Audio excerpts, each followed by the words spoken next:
Welcome back. I want to take a look at the Neil Armstrong Airport in Auglaize County. Do that for us. The manager's here, Ted Bergstrom. Thank you for coming in. Appreciate it. Yep. Thank you, Jeff. You were showing me the designs and of what's coming, and I see that and I'm like, boy, that's pretty nice. That's a big improvement, right? Yeah. The commissioners have been able to value engineer a really good design for the next design that we have coming up.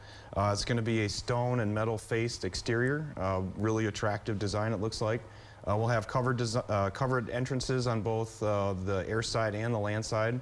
And we're going to keep with the moon mural theme on the 219 side. I like that idea. There's still a tribute to Neil Armstrong there, right? Yep. Yeah. The video we have is of how things currently look or before. What's the biggest improvements for you? I mean, facility-wise and to make your life a little easier.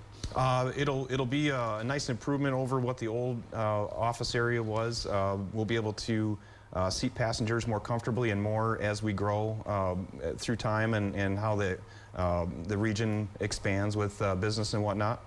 We're going to have a much larger conference room area with business capabilities, and we'll be able to make that available for the public if need be. And we'll have nice crew lounge rest areas for anybody that's got to wait. I said too, for you, one of the headaches you've had is trying to find storage. You'll get a little bit of help there too. Yes, right? With the value engineering, we've been able to fit a basement into the underneath the terminal area. While it's not a full size, it'll still be able to help us out a lot with putting the mechanicals and having room for paperwork and whatnot. We had this big debate when President Trump came into Wapakoneta whether he could land in Wapaka. There was people 50-50 back and forth, and it would have been close, right? Yes. It almost could have happened, right? Yes, we were able to at least see that the weight limits were probably there for him to come in. However, turning radius, getting off, we didn't quite have the room for that. Yeah, and I hadn't thought about that until you mentioned it.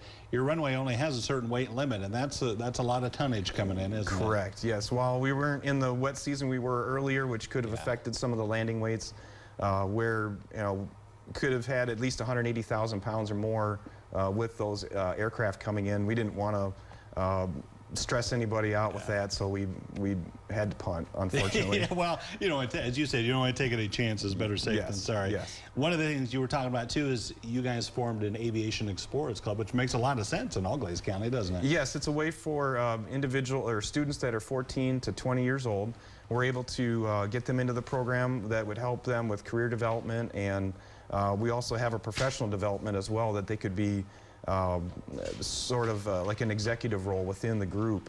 So you could learn as being a president of the club, vice president, treasurer, and other positions that if students wanted to take over and be a leader as a part of the group, we as adults would help them along, but then the students could also lead as well. Yeah, and they're taking some field trips as well as part of this, yes, right? We were looking at touring FAA control tower facilities in the area. We've got aircraft maintenance base ideas where we could have them see what it's like to work on airplanes. We've got introduction to gliders planned, and Sinclair College is also interested in coming out as well. Very cool. Tell me about these Young Eagles flights. What's that about? Yes, for ages 8 to 17, we offered free flights for kids out at the airport, and last year was our first real public offering for that. This year we had a much bigigger response. I'm sure. What kid does not want to do that? I know. Yeah. We had 92 kids that were very excited to fly last weekend. Very cool. You can continue that, I assume. The numbers are there, right? Yep. The plan is to still continue with that. We'll work with the local EAA 922 chapter, and we'll continue to offer that as a things for kids to do. Yeah, one thing I hadn't thought about either when you came in, I had some crop dusters in my area a couple weeks ago over by Spencerville, and you have some fly out from your place, right? Yeah, this year was a little bit different. Normally it's in July when they hit, but this year with all the rain, that pushed the spraying schedule back a little bit, so a lot of it was mid to late August, where they'll come in and do a variety of fungicides and pesticides, and right now I think all the cover crop is down too as well. They've done that. Yeah. But yeah, it's our area is pretty prevalent with that. Yeah. For them to use us as a base. That's a busy airport. All right. Thank you, Ted. Appreciate it. Good seeing you. Thank you. Don't go away. Medical news coming up next on Noon Edition.